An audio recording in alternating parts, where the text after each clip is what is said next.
Mazda Museum. Nah, kali ini kita nggak bakal nge-review mobil kayak biasa ya, tapi kita dapat kesempatan langka buat mengunjungi Museum Mazda di Hiroshima, langsung di dalam kantor ini. Dan kali ini kita bakal melihat ada banyak banget mobil Mazda yang unik-unik dan kita masuk ke dalam ya.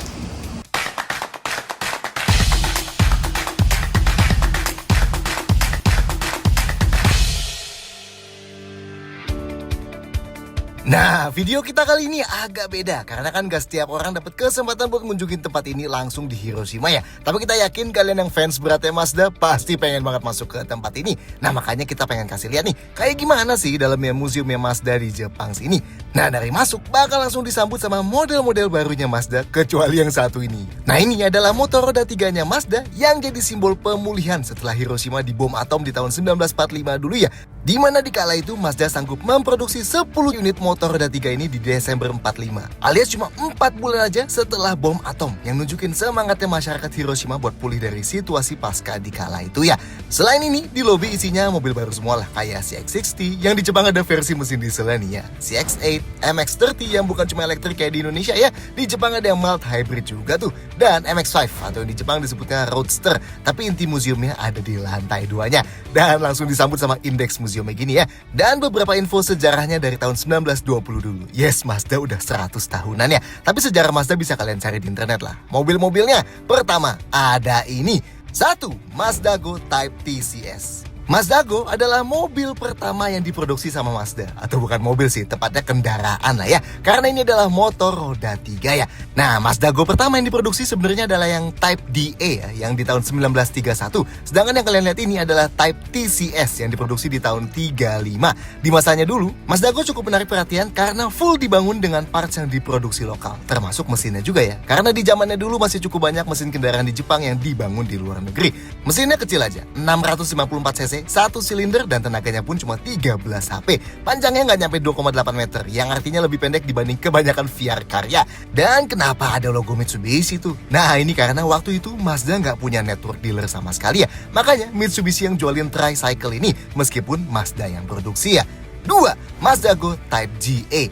Nah, ini evolusinya Type DA dan Type TCS yang tadi. Type GA yang keluar di tahun 38 dan ini sedikit naikin spek-speknya plus transmisi 4 percepatan buat bikin jadi lebih efisien. Nah, dia jadi Mazda pertama yang dapat nama panggilan nih, Green Panel panggilannya karena instrumen cluster hijaunya ini. 3. Mazda Type GLTB. Jangan kebalik ya bacanya. Yang ini salah satu evolusi akhir-akhir dari kendaraan roda 3-nya Mazda ya. Udah ada atapnya dan kalau intip ke dalam sih bisa duduk bertiga tuh ya. Panjangnya 3,5 meteran dan pakai mesin OHV awal-awalnya Mazda dulu. 4. Mazda R360 Coupe. Nah, kalau sebelum-sebelumnya, Toyo Kogyo cuma produksi mobil komersial 3 roda, R360 ini jadi mobil passenger 4 roda pertamanya mereka. Buat yang belum tahu, Toyo Kogyo itu adalah nama brandnya Mazda sebelum jadi Mazda sekarang. R360 juga nawarin hal unik kayak mesin 4 tak pertama buat mobil subcompact ini dan transmisi otomatis yang sangat jarang di kelasnya. Konstruksinya juga dibuat ringan dengan pemakaian alloy yang ringan dan jendela belakang dari plat akrilik. Dan harganya yang 300.000 yen di kala itu dikonsider cukup affordable ya. Panjang mobilnya sendiri nggak nyampe 3 meter alias mirip-mirip wuling REV tuh kalau sekarang. Dan mesin 2 silinder 350 cc-nya cuma ngasilin 15-an HP. Kayak apa ya rasanya kalau dipakai sekarang? 5. Mazda Kero. Kalau yang tadi coupe, sekarang yang lebih konvensional ya, 4 pintu. Mazda Kero. Nah, ini baru jadi mobil keluarga yang lebih normal ya. Meskipun emang potongan pilar C cliff cut-nya sih unik juga tuh buat sebuah sedan. Ini buat ruang kepala belakang yang lebih lega ya. Mesinnya di belakang dan kali ini udah 4 silinder dan water cooled ya. Meski emang tetap 350-an cc aja. Tapi mesin itu dan torsion rubber spring emang bikin getar dan noise di dalam kabinnya berkurang ya. Buat bikin lebih nyaman overall. Anyway, Carol ini terus diproduksi hingga lebih dari 270.000 unit dalam 9 tahun. Nice ya. 6. Mazda Familia. Nah, ini cikal bakalnya Mazda 3 nih. Mazda Familia generasi pertama. Awalnya ada Familia 800 sedan dulu di tahun 64. Tapi yang ini Familia 1000 Coupe ya. Familia jadi Mazda pertama yang pakai mesin OHC alias overhead cam dari sebelumnya OHV atau overhead valve. Kapasitas mesinnya juga melonjak jauh jadi 1000 cc. Tenaganya pun naik 3 kali lipat ya jadi 60-an HP dan kecepatan maksimalnya sampai 145 km per jam. Familia 1000 Coupe ini juga diklaim jadi mobil pertama di kelasnya yang pakai rem cakram depannya. 7. Mazda Luce. Mazda Luce atau Luce karena desainnya berkolaborasi dengan Bertoni dari Italia ya. Ini jadi titik puncak ekspansinya Mazda main dari kelas subcompact ke kelas compact ya. Yes, 4,3 meter di kala itu udah termasuk besar ya. Begitu juga dengan mesin 1500 cc-nya. Luce ini diposisikan jadi sedan besar mewahnya mereka. Makanya di beberapa varian ada yang punya 3 jok di depan dan bikin dia jadi 6-seater. Oh, di beberapa negara penerusnya Luce ini disebut Mazda 929 ya. So kebayang lah ya positioningnya dibanding 323 dan 626 yang lebih kecil.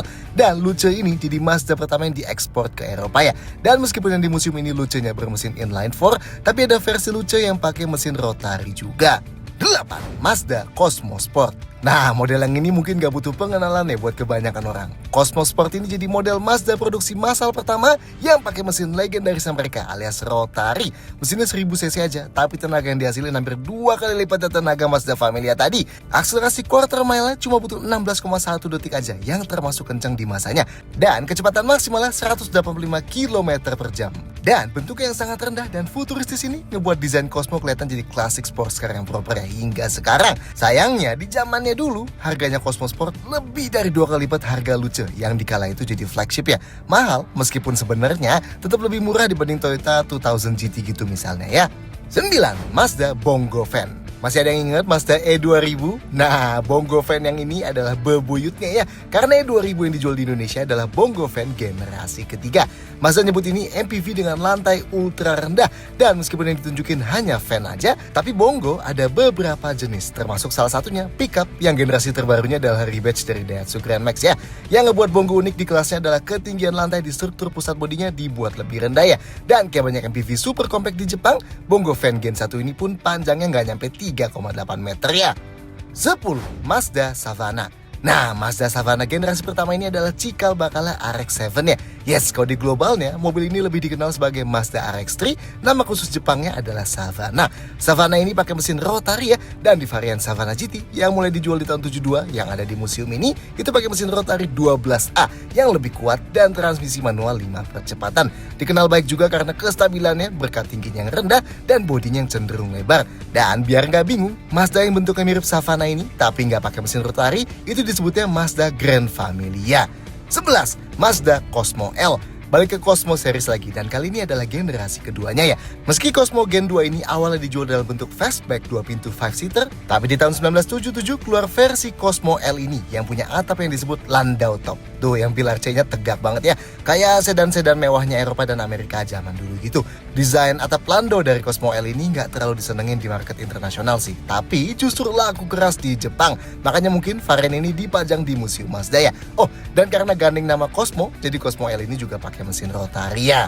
12. Mazda Savana RX-7. Nah, masuk lagi tuh nama Savana. Tapi kali ini ada RX-7 di belakangnya. Jadi ini adalah generasi keduanya Savana yang sebelum kita tunjukin tadi. Tapi jadi generasi pertamanya RX-7 yang dikenal secara global dengan kode FB.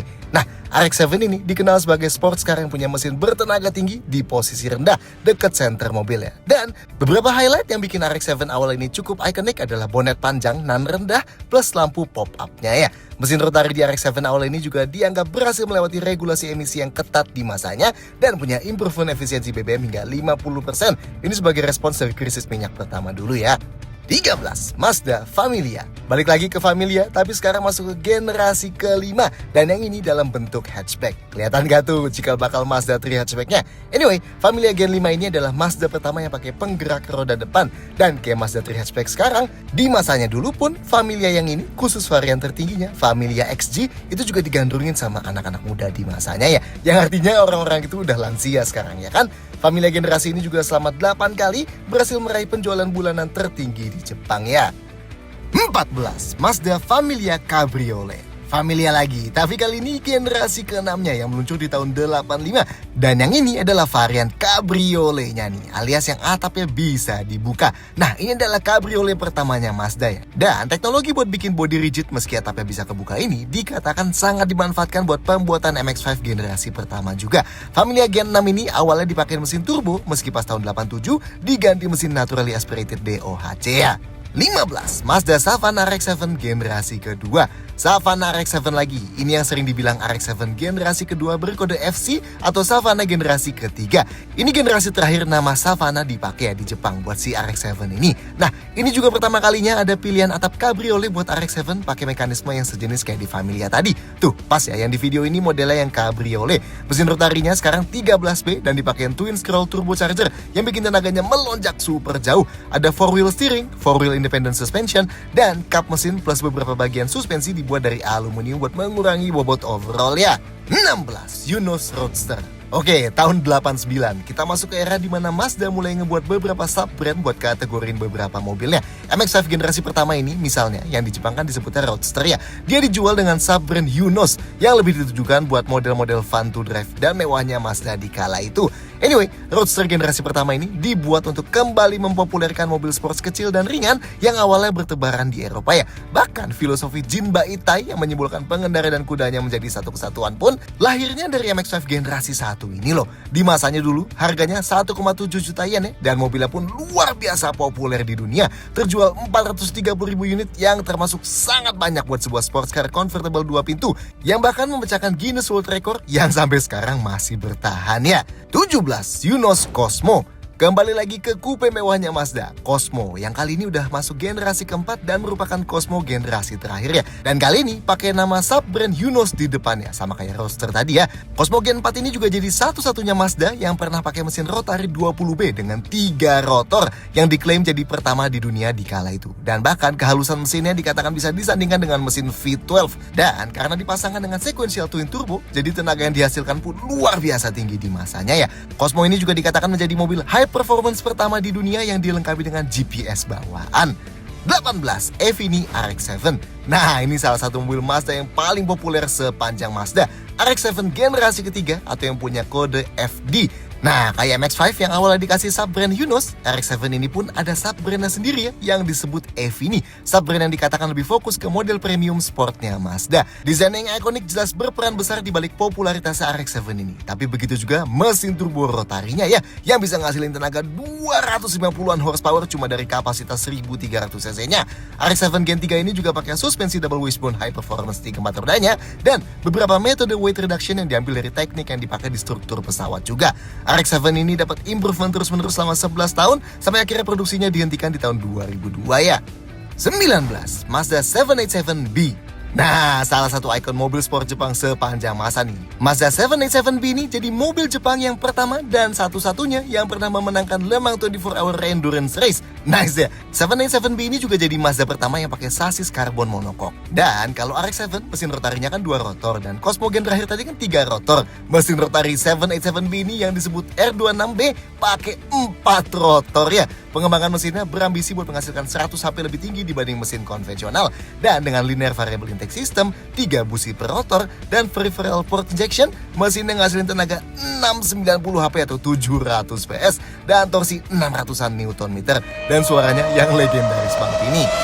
Nice ya.